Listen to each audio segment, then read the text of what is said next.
बिस्मिल्लाहिर्रहमानिर्रहीम। Welcome to chemistry with Kamran Chaudhary. अगर आप इस चैनल पर नए हैं तो इस चैनल को सब्सक्राइब ज़रूर कर दीजिएगा, साथ बेल आइकन को लाजमी प्रेस कर दीजिएगा ताकि आपको आने वाली हर नई वीडियो का नोटिफिकेशन मिलता रहे। आज के लेक्चर में हम लोग क्या करने जा रहे हैं? आज के लेक्चर में हम लोग फेडरल बोर्ड केमिस्ट्री क्लास 11 का चैप्टर नंबर 1 जिसका नाम है स्टीशियोमेट्री, उसकी सेल्फ चेक एक्सरसाइज 1.5 जो है उसका पार्ट नंबर 2 सॉल्व करेंगे। प्रीवियस लेक्चर में हम लोग इसका पार्ट 1 देख चुके हैं। अब जिन लोगों ने इस चैप्टर के प्रीवियस लेक्चर्स नहीं देखे तो आप चैनल पे जाएं, प्लेलिस्ट मौजूद है federal board chemistry class 11 chapter number 1 स्टीशियोमेट्री की। उत्थे तुहानू सारे दे सारे प्रीवियस लेक्चर लभ जाणगे। ठीक हो गया जी, तो चलते हैं सेल्फ चेक एक्सरसाइज 1.5 के पार्ट नंबर 2 पे। तो जी सब तो पहला हम लोग देख लेते हैं स्टेटमेंट। स्टेटमेंट क्या है जी कि सॉलिड कार्बन डाइऑक्साइड, जिसको आप ड्राई आइस बोलते हो, may be used for refrigeration, refrigeration के तौर पे यूज होती है। अब रेफ्रिजरेशन या रेफ्रिजरेटर या फ्रिज में आप बेसिकली डिफरेंट फूड आइटम्स जो है वो रखते हैं प्रिजर्व करने के लिए, ठीक है। तो यहाँ पर भी ये ड्राई आइस कुछ इसी पर्पज़ के लिए यूज़ होती है कि अगर आपने कुछ आइटम्स को प्रिजर्व करना हो। Some of this carbon dioxide is obtained as a byproduct when hydrogen is produced from methane in the following reaction। अच्छा, अब हम एक रिएक्शन करवा रहे हैं जिसमें हम लोग मीथेन से, जिसका फार्मूला CH4 होता है, मीथेन से हमारा पर्पस है हाइड्रोजन प्रोड्यूस करवाने का, हाइड्रोजन को हमने ऑब्टेन करना है।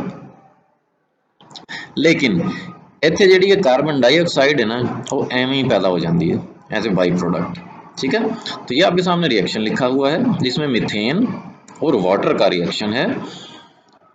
प्रोडक्ट में आपके पास दो चीज़ें बन रही हैं, कार्बन डाइऑक्साइड और हाइड्रोजन।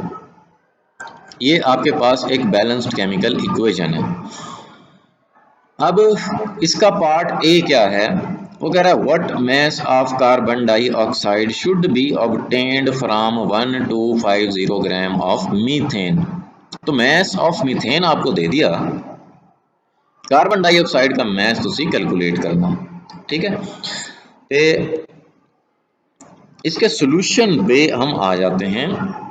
अब देखो इस चैप्टर में मैंने आपको बार बार यही बताया है कि जब किसी भी सब्सटेंस का डाटा गिवन हो तो सबसे पहले तुसी अखा मींच के क्या कैलकुलेट कर लेने हैं, नंबर ऑफ मोल्स कैलकुलेट कर लेने हैं जिस सब्सटेंस का भी डाटा गिवन है। अब यहाँ पे हमारे पास मीथेन का मैस गिवन है, ठीक है, जो कि कितना है 1250 ग्राम। मोलर मैस कितना होगा मीथेन का CH4, एक कार्बन का 12, 4 हाइड्रोजन 4, तो टोटल कितना हो गया 16 ग्राम्स पर मोल, ठीक है। नंबर ऑफ मोल्स कैलकुलेट कर लेंगे, mass over molar mass. Mass कितना है 1250, डिवाइड कर देंगे इसको मोलर मैस से 16 से, तो 78.125 मोल्स आ गए हमारे पास मीथेन के, क्योंकि मीथेन का मैस गिवन था आपको, ठीक है। सो जब मोल्स आ गए मीथेन के, अब हम क्या करना है, moles of carbon dioxide calculate कर लेंगे इस मीथेन के मोल्स से कंपेयर करके, जो कि हमारे पास आए 78.125 मोल्स, ठीक है। इससे जब आप कार्बन डाइऑक्साइड को कंपेयर करोगे तो कार्बन डाइऑक्साइड के मोल्स आ जाएंगे।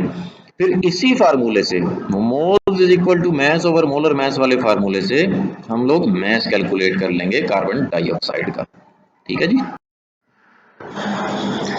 सो बैलेंस केमिकल इक्वेशन हमारे पास ये है जो कि आपके सामने लिख दी। अब अगर आप मीथेन और कार्बन डाइऑक्साइड को कंपेयर कर रहे हैं, ठीक है, सो यहां पर आप देखो मीथेन CH4, इसके साथ क्या लिखा हुआ है 1 लिखा हुआ है यहाँ पे कोफिशिएंट, ठीक है, मीन्स कुछ नहीं है तो इसका मतलब है 1 मोल है इसका। और कार्बन डाइऑक्साइड का भी 1 मोल है। इट मीन्स कि जितनी मीथेन है उतनी ही वो, मतलब जितने मोल्स मीथेन के हैं उतने ही मोल्स वो कार्बन डाइऑक्साइड के प्रोड्यूस कर रही है। मीथेन का यहाँ पे 1 मोल, कार्बन डाइऑक्साइड का भी 1 मोल। अगर हमारे पास मीथेन के 78.125 मोल्स होंगे तो ऑब्वियसली कार्बन डाइऑक्साइड के भी 78.125 मोल्स होंगे, ठीक है। या 78.125 को मैंने दोनों तरफ मल्टीप्लाई करवा दिया, तो फाइनली आपको ये समझ आई कि अगर मीथेन के 78.125 मोल्स होंगे तो कार्बन डाइऑक्साइड के भी 78.125 मोल्स होंगे, क्योंकि एक्चुअली मीथेन के हमारे पास हैं कितने, 78.125 मोल्स हैं। अब ये देखो मोल्स आ गए कार्बन डाइऑक्साइड के। तो दूसरी चीज हमें मोलर मास चाहिए कार्बन डाइऑक्साइड का। एक कार्बन 12 और 2 ऑक्सीजन 16 इंटू 2, तो 32 प्लस 12 कितना हो गया, 44 ग्राम्स पर मोल, ये इसका मोलर मास आ गया। तो according to moles is equal to mass over molar mass वाले फार्मूले के mass of carbon dioxide equal हो जाएगा moles of carbon dioxide multiply by molar mass of carbon dioxide.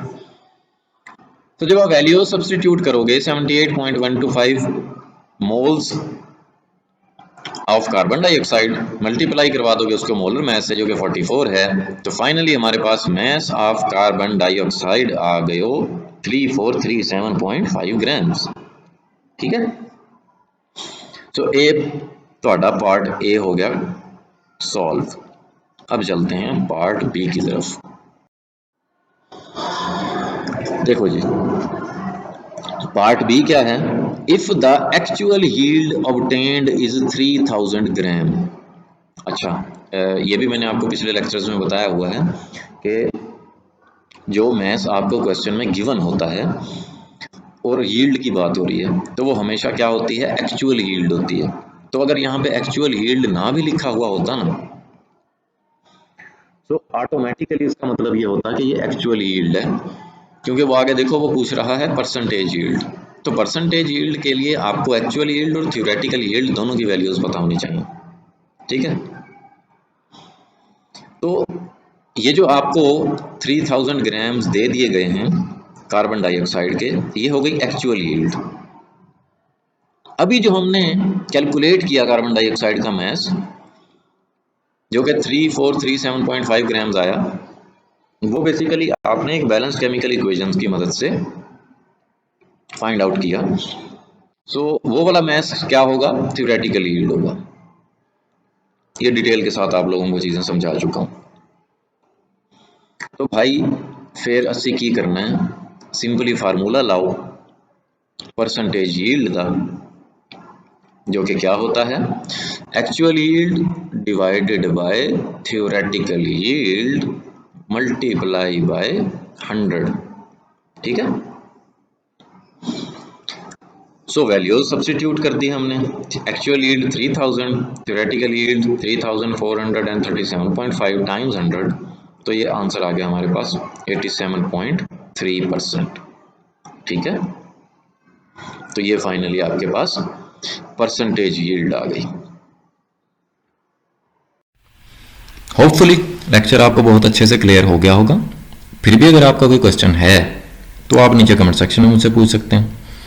अगर आपको वीडियो पसंद आई है तो चैनल को सब्सक्राइब जरूर कर दीजिएगा, वीडियो को लाइक एंड शेयर जरूर कर दिया करें अपने फ्रेंड्स सर्कल में, ताकि दुनिया ना भी भला हो जाए। Thank you very much for watching this video.